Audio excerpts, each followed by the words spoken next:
You're so inefficient. That's why it takes you forever to do the housework.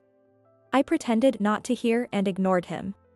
Unfazed, Lucas carried on with his words. It's true what they say, women who quit after middle school are just plain dumb. You're an eyesore, so please just go somewhere else. Though I was infuriated, I chose to continue ignoring him. Finding it unamusing that I didn't react, Lucas came over to me deliberately to keep spewing insults. You've been listening all this while, right? I don't want to be around someone incompetent, so just disappear already. What do you mean, all this while? Stop it with these insults. We're not children here. Seemingly pleased to finally get a reaction, Lucas smirked and said. Shut up. You're the lowest of the low, don't act like you're my mother. At those words, I realized there was no need to hold back anymore. That's right, your real mother is that woman, after all. What? My name is Olivia, and I'm a homemaker. I married my husband, Brandon, 7 years ago, and we've had a good relationship. However, there was one issue. It was Brandon's son, Lucas. Brandon had been divorced once, and custody was granted to him. The first time I met Lucas, he was 11 years old. Lucas, then in 5th grade, was initially shy, but he quickly warmed up to me. Seeing this, Brandon started to consider marriage seriously. We would go shopping together and took family trips, building a good relationship despite not being related by blood. Now, Lucas is 18 years old. He's in his senior year of high school and going through a difficult age. I was struggling with how to interact with Lucas. Back when Lucas was in middle school, he was quite smart and good-looking. Apparently, his good looks made him quite popular. Though he didn't report every detail to me, I noticed letters from girls, presumably admirers, carelessly left on his desk several times. During Valentine's, he would come home holding more chocolates than he could carry with both hands. On the day of his middle school graduation, Lucas invited several close friends over to our house after the ceremony. And they seemed to have a great time chatting. I decided to bring them some snacks and drinks on a tray, and as I approached Lucas's room to knock on the door. At that moment, the conversation I overheard made my body freeze in place. But that was cruel, man. How could you say such awful things? What are you talking about? Sophia confessed to you, right? I'm talking about that. Oh, that ugly girl with glasses? I was shocked to hear Lucas speak so dismissively about a girl's appearance. It was the first time I'd heard such vile words from him. How could she think she could confess to me with a face like that? She should know her place, he said. That's harsh. So, I told her to check herself in the mirror before confessing to someone like me, to save herself from further embarrassment. Seriously, man, you're so popular. How many girls confessed to you today? I remember up to about 6, but I stopped counting after that. Wow, that's amazing. Hearing them laugh about it filled me with dread. In front of us, Lucas had always been the perfect student. He had never once spoken ill of anyone. But I realized it was all an act. Behind his parents' backs, he was belittling women in such a derogatory manner. With resolve, I knocked on Lucas's door. I brought some snacks. Can I come in? Then the door opened. There was Lucas, smiling sweetly. Thank you, Mom. As I handed the tray to Lucas, I struggled to give him as natural a smile as possible. Lucas had enrolled in a well-known high school in the area. He wants to work as a doctor in the future. For that reason, he had decided early on to attend a high school that offers a solid academic foundation for students aspiring to become doctors. As a result, Lucas passed the entrance exams with ease. On graduation day, I saw Lucas's true nature. Although I tried to remain calm, it seemed Lucas sensed the awkwardness. Up until then, he had played the role of the perfect student, but he decided to drop that act in front of me alone. He began to make dismissive remarks about women, regardless of my presence. One weekday evening, Lucas and I were in the living room. He was sitting on the sofa, fiddling with his phone in front of the TV broadcasting the evening news. I was preparing dinner while listening to the news in the background. Brandon was still hours away from coming home. Then, a news story was broadcast. It was about a woman who had been arrested for marriage fraud. Hearing the news, Lucas called out to me. Mom, check out this news. What's up? I wiped my hands on my apron and moved closer to the TV, staring intently at the screen. Lucas snorted with a laugh and scoffed. Marriage fraud, huh? Ridiculous. It's despicable to go after a man's money. It's a disgrace. While thinking his tone was sarcastic, I stared at the face of the woman who was the marriage scammer. Then, her real name was broadcasted. Having her real name exposed over such a scandal, her future looks bleak. But it's the price she pays for her foolishness. Regardless of the reason, it's not right to take someone else's money. Well, then you're on the same level as this woman. What? Taken aback by his unexpected words, I could only manage a flustered reply. When I quickly turned towards Lucas, he was smirking at me. You knew Dad was a senior executive at a large corporation when you suggested remarrying, right? Blinded by money, just like that woman. Weren't you? I was shocked. When Lucas was young, I treated him as my own child, even though we were not related by blood. I thought he cared for me too. Even in middle school, I thought we had a good parent-child relationship. Yet, he believed I married Brandon for his money. That's not true. I love your dad and always wanted to be with him, and I've treated you as my own child. Easy to say. It's true.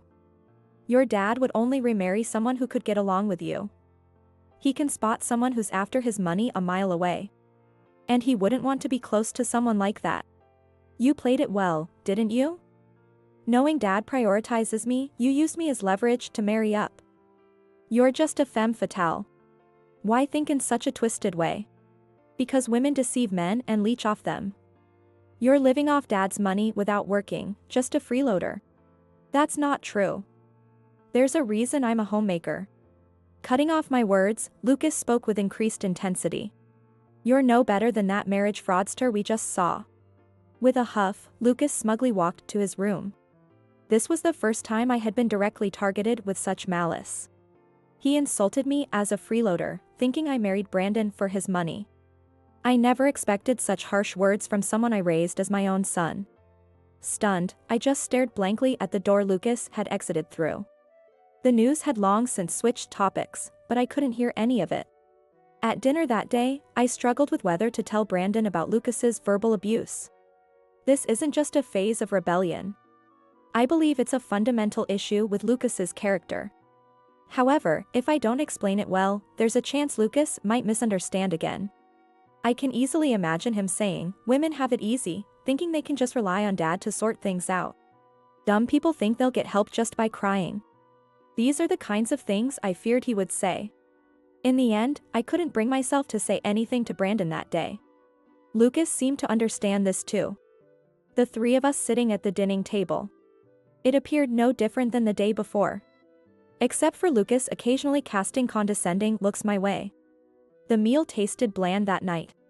From then on, whenever it was just the two of us, Lucas made belittling comments. However, he never showed such behavior in front of Brandon. It's clear that he's targeting just me. He continues doing this, knowing that I won't talk back or tell Brandon. Lucas seems to hold typical misogynistic views. Being around someone with such beliefs could influence him, perhaps. However, Brandon does not look down on me for being a homemaker. Instead, he always expresses his gratitude, saying, "There is never a day off for housework. Thank you for keeping our home every day." He was far from a misogynist. It was puzzling where Lucas had picked up such outdated ideas.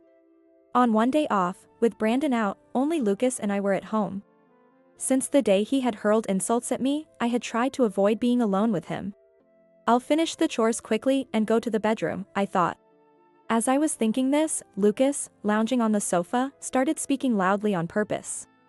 "You're so inefficient. That's why housework takes you forever." I pretended not to hear and ignored him. Unfazed, Lucas carried on with his words. "It's true what they say, women who quit after middle school are just plain dumb. You're an eyesore, so please just go somewhere else." Though I was infuriated, I chose to continue ignoring him. Finding it unamusing that I didn't react, Lucas came over to me deliberately to keep spewing insults. "You've been listening all this while, right? I don't want to be around someone incompetent, so just disappear already." I sighed deeply and looked at Lucas's face. What do you mean? Stop it with these insults. We're not children here. Seemingly pleased to finally get a reaction, Lucas smirked and said, "Shut up. You're the lowest of the low, don't act like you're my mother." At those words, I realized there was no need to hold back anymore. That's right, your real mother is that woman, after all. What? No, never mind. Confused by my words, Lucas stood there dumbfounded. Although he might have wanted to know the reason, I simply said, "You don't want to see my face anymore, right?" And decided to leave the living room. Lucas's verbal abuse continued as usual. He must have been upset that I had stood up to him that day. Lucas's words became increasingly harsh over time. However, I continued to ignore him with a poker face. After all, I thought, there's no need to care about someone who would speak so cruelly to his mother, even if she is his stepmother. And those words. Don't act like you're a mom. You're the lowest of the low. It hurt me deeply. Being spoken to like that, I lost all desire to treat him as a mother would. At 18, he's practically an adult, and if he feels that way, I don't need to make any further effort. I decided to only provide the minimal necessary care. I never thought of myself as overprotective, and in front of Brandon, I'd continue playing the part of a good family. This incident made me realize that I tend to hold grudges. Lucas seemed displeased with my demeanor when we were alone. Perhaps he thought I ignored his insults because I was weak. Or maybe he thought I was appeasing him, worried that Brandon might leave me if I treated his son badly. However, me showing a bit of backbone might have made him feel like he was being looked down upon. Of course, I wasn't belittling him. But it seemed he didn't take it that way. In fact, I neither pushed him away nor did I coddle him. My attitude might have irked him even more. "Hey." Lucas started to speak to me. I glanced at him sideways, wondering whether to ignore him. His demeanor wasn't the usual condescending one, nor was it the perfect student act he put on for Brandon. He looked serious. "What did you mean by what you said before? What are you talking about?" I genuinely didn't understand and asked Lucas to clarify. Thinking I was dodging the question, Lucas seemed a bit irritated and asked again. "I mean, when you said your real mother is that woman. What was that about?" "Oh, that." I finally realized. He remembered something I had muttered. For a moment, I hesitated to tell the truth. The story about Lucas's real mother wasn't a pleasant one. Glancing at Lucas, I saw he was waiting for my words with a serious look. He was an adult now. Perhaps it was time to tell him the truth. I decided to tell him the facts. "Do you remember the news we watched together? The one about the woman arrested for marriage fraud?" "Yeah, I remember. They showed her face and even broadcast her real name." "What does that have to do with my mom?" "That woman is your real mother." "What?" Lucas stared at me, his eyes wide open. Initially, his face showed shock, but soon confusion and suspicion appeared in his eyes. It was clear he felt disbelief, not wanting to believe it. "What are you saying? Are you trying to get back at me for all the awful things I've said? You really are a wicked woman." Panic was evident in Lucas's voice. "I wish it were a lie, but it's the truth." Lucas's expression was one of sheer despair. He looked so defeated, as if he might collapse at any minute. When I saw that news, I recognized the woman's face. I was wondering who she was when they broadcast her name, and I thought she might be your real mom. Your dad also saw the news online and confirmed it, so there's no mistake. But why do you know what my real mother looks like? Have you actually met her? I had decided to answer all his questions truthfully when this conversation started. Lying here would only raise suspicions. I've never met her in person, but your father showed me photos and told me about her. He warned me to run if she ever showed up. Run? What do you mean by that? I relayed to Lucas the story Brandon had once told me. Even if it was a harsh reality for Lucas. The reason for the divorce was your real mother's bad relationships with men.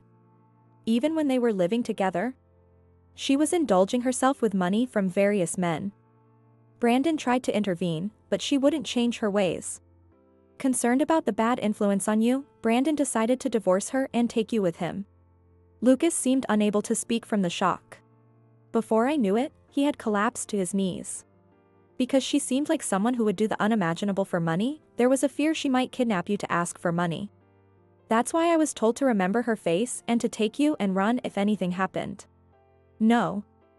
I'm so brilliant and my real mother was such a scoundrel? Muttering to himself, Lucas looked shattered, and seeing this, the seed of vengeance within me flared up. The woman you've constantly disparaged is your real mother. How does it feel to know you were born from such a woman? Hearing my cold words, Lucas looked at me. His expression mixed with shock, sadness, and various negative emotions. I was surprised that such harsh words came out of my mouth. Yet, my expression remained unchanged, icy as I looked down at Lucas kneeling before me. That day, Lucas stayed locked in his room and didn't come out. Brandon tried talking to him from outside the door, but got no response.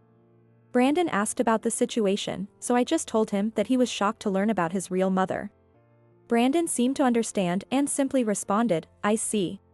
Though my words might have been insufficient, they were not a lie. Serves him right.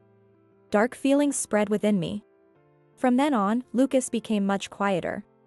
Even when we were alone, he stopped hurling insults at me. Instead, he seemed to avoid being alone with me, spending more time in his room. The roles had reversed from before. I felt a mix of regret for possibly going too far and justification considering what I had endured. One day, while the three of us were having dinner, Lucas only smiled in response when Brandon spoke to him, otherwise he quietly ate his meal. He probably hasn't noticed the situation.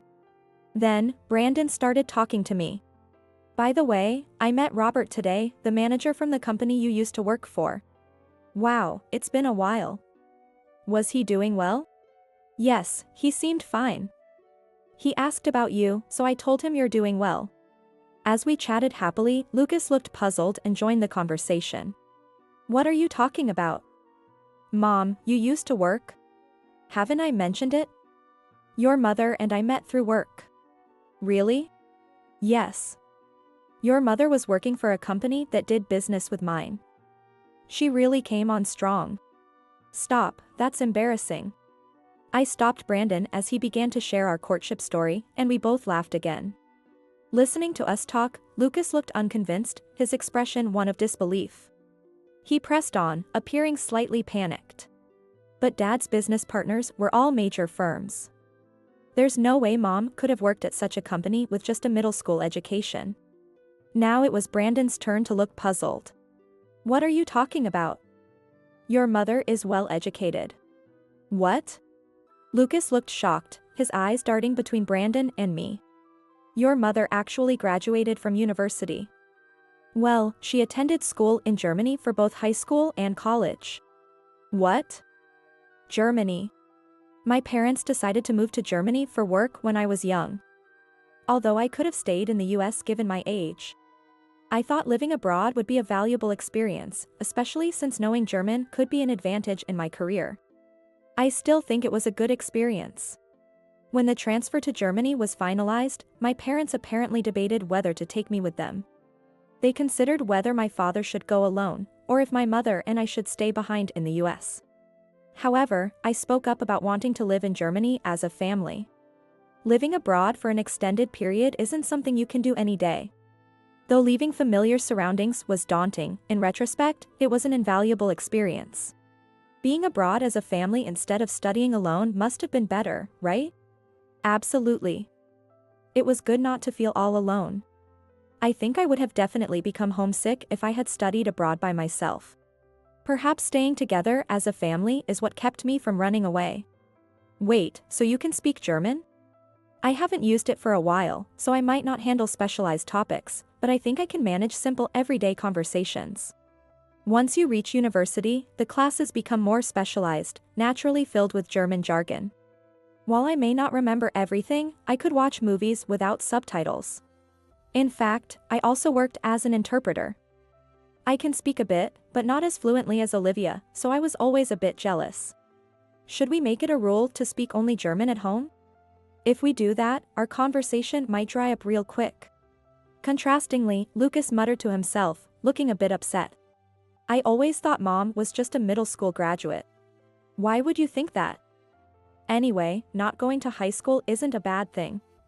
It's not always about academic degrees when it comes to working for others. Brandon chided Lucas with a tone of mild exasperation. But if you have such impressive academic credentials, why didn't you continue working? That's... As I hesitated on how to explain, Brandon started speaking, cutting me off. It's okay, I'll explain. Lucas, you know about your real mother already, right? Yes. Lucas nodded. He then cast his gaze down at the table. To be honest, her actions were quite a shock. There was a time I couldn't trust women anymore. Brandon began speaking slowly, choosing his words carefully. At first when I met him, he had just divorced and was visibly exhausted, both mentally and physically.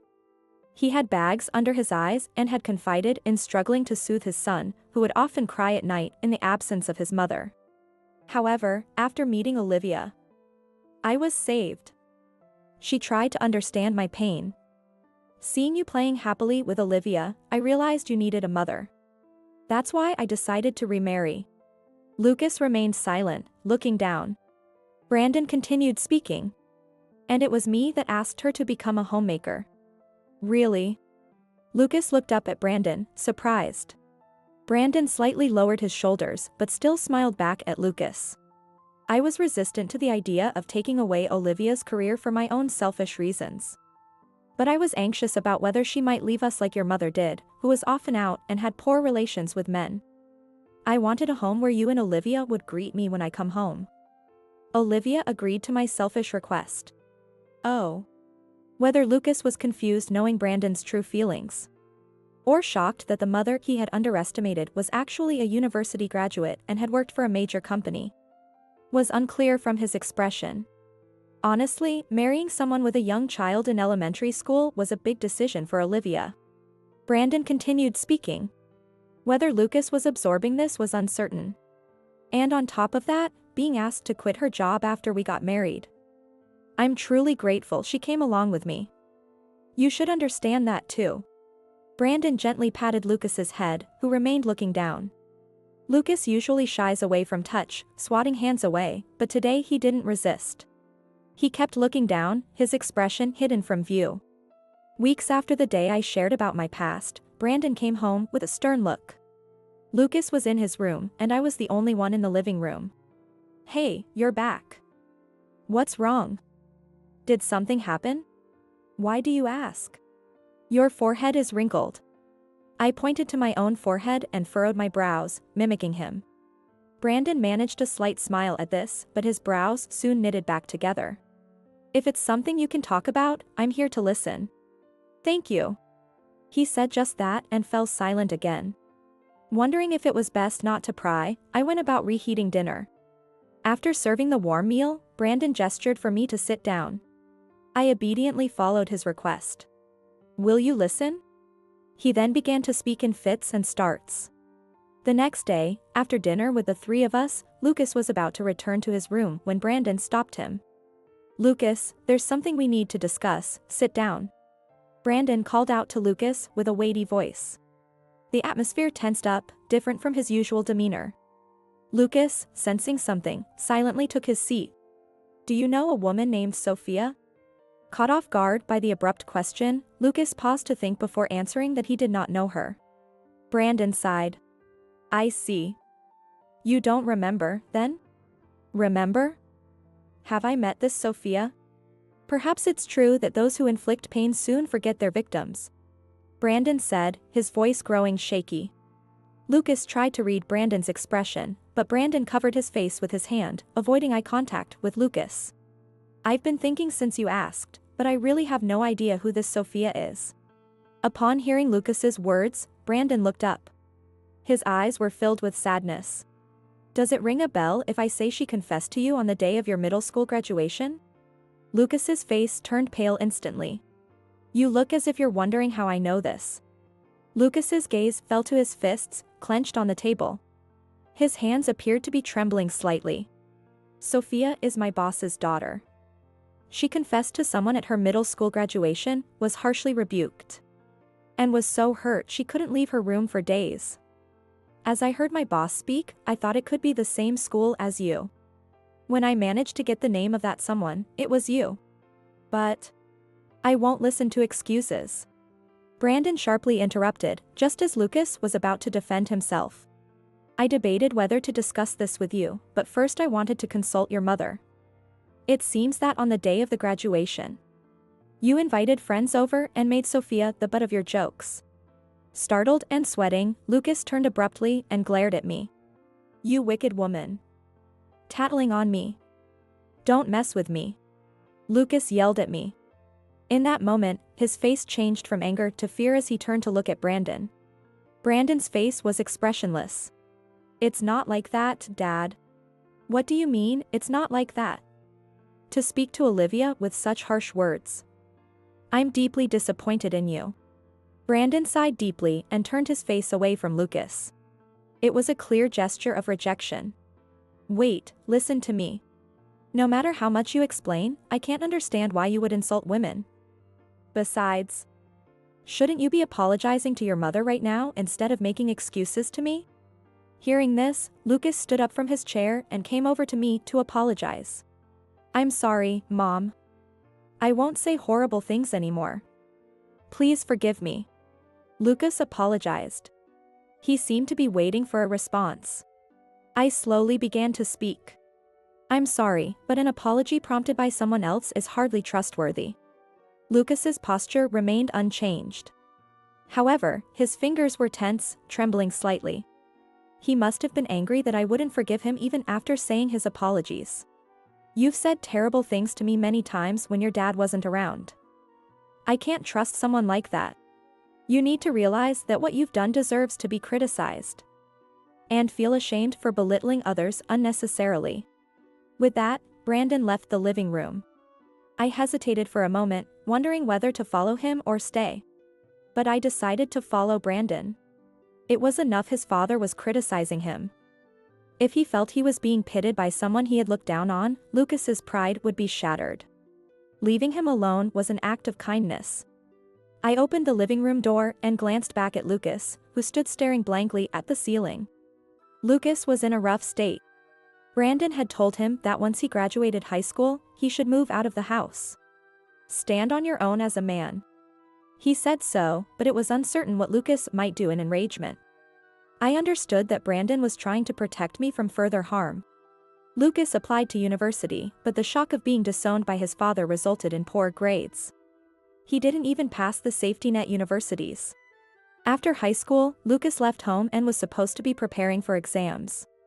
But he couldn't bring himself to attend prep school and mostly stayed shut in at home. Feeling somewhat guilty, I mentioned to Brandon, perhaps we were too harsh on him, to which he replied. Lucas has always been able to do everything well and handle things smoothly, so he doesn't know frustration. The first time he faces it might be shocking enough to immobilize him, but those who experience failure can become kinder. It's part of a parent's duty to be strict sometimes, and he smiled at me. As for me, Brandon and I are living happily together. With Lucas gone, I found myself with more time alone, and Brandon suggested I could try working outside again. It was a delightful suggestion since I had always enjoyed working. However, I wanted to be home when Brandon returned. Perhaps working part-time would be a good balance. Thus, I found myself excited about starting a new phase of life.